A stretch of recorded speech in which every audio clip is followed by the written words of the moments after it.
Your Excellency, the President of the Republic of Kenya, Daktari William Samoei Ruto, governors wetu, bishops wetu, viongozi wa kanisa, viongozi wa serikali ambao wako hapa, na Wakristo wote wa Kipkorgot, Bwana asifiwe. Ongekatikia tokol Bwana asifiwe. Thank you, Your Excellency. Tunachukua fursa hii kukukaribisha nyumbani. We are happy to host you here. Na mimi kama jirani nimekuja hapa kuleta salamu kutoka wakaaji wa Elgeyo Marakwet County, kwa sababu Elgeyo Marakwet na Uasin Gishu ni watu moja. Hata hapa Kipkorgot ni kama headquarter yangu ya diaspora.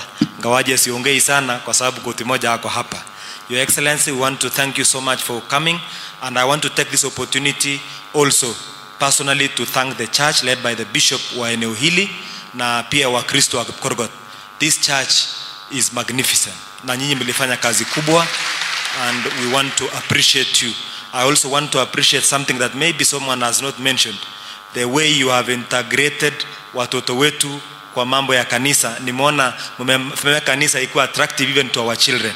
And that is where the problem is, as per what the president said yesterday, ya kwamba sisi wote ni jukumu letu to nurture our children to the right place. Even the challenges we are facing in Kenya today, even the challenges that we are facing as a country today, I want to tell you 50% are moral based. Ukifika femicide, ukifika wapi, ni morals tu.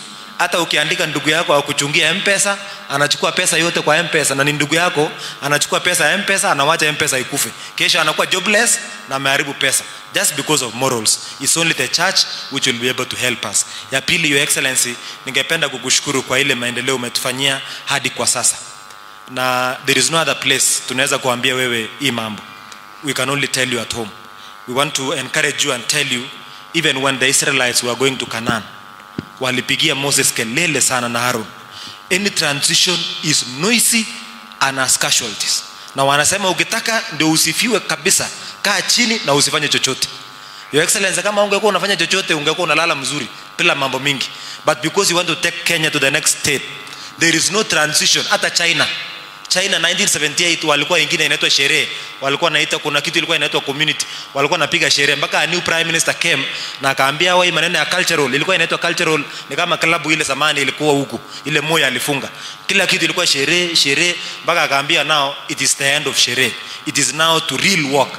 China from 1978 to 1991, only 10-12 years transformed because watu walibadilisha mawazo, lakini walilalamika sana. Even what you are doing in Kenya, Your Excellency, we want to encourage you. Hata kelele ikikuwa mingi, so long as you are seeing the direction that we are going, vile inaenda tunapona, we are going to get there, Your Excellency. So usiende saa zingine kelele ikikuja. Hata Moses kwa Biblia, kama Biblia watu walikuwa napiga kelele, hata saa hii kelele inaenda chini wakati watu wanaona SHA inalipa. Kelele inaenda chini watu wanaona interest rates is coming down. I'm an economist. Interest sasa imekuja iko 11.5%, iko inakuja chini. And I want to tell you, by the end of 2025, biashara inarudi kama zamani, kama kawaida, and everything will be well. Finally, Your Excellency, tunakuombea ukiangukia pesa kidogo, Your Excellency, because I know you are facing a lot of tight challenges, na tunajua uko na mpango, uturudishie wale contractors wa mabarabara wachache kidogo wamebaki hapa Kipsaos moja, na ile ato tuko chini tu, ule moja ulitupatia pale Elgeyo Marakwet upande wa Makutano amekuja site. Pia sites ya markets yetu yote wamekuja contractors wamekuja site. So there is a lot of positive things going on, but what I like about your programs, Your Excellency, you will not use words to explain. It will be seen by all and everyone. Ukienda hospitali unalipiwa SHA, wewe mwenyewe utafeel as a person. So don't worry, God will open new doors, na tunakushukuru sana and we wish you all the best. Ile tu ningetaka nikuongezee ni kwamba mbolea imeanza kuingia. Na nataka nikuombe tu, Your Excellency, usione kama ni kazi ya karani. Wewe ni rais, lakini usichukulie kama ni kazi ya karani. Mimi nataka wewe utake personal responsibility kuhakikisha kwamba mbolea yetu this time inafika mapema. Mimi na koti moja tumeamua, we are going to help you by distributing mpaka ward level. Sisi tunafungua kwa ward level, tutafikisha kwa ward. Wewe fikishie tu sisi ikuje hapa, we will leave the other job for us. Thank you so much and God bless you. Asante sana gavana wetu. Ni kweli yale wamesema. Wacha ni introduce deputy governors, karibu siku wasahau lakini sikuwa nimeona sura. Deputy governor wangu huyu, nyosha tu mkono hivi.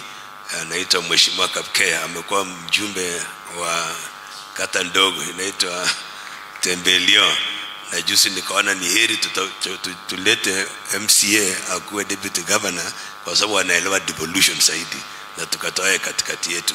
Pia tuko na deputy governor wa Baringo, ndugu yangu pale, salamia watu. Asante sana, thank you very much your excellency. Sitakuwa na mambo mengi leo hapa, roho ambayo imetembea hapa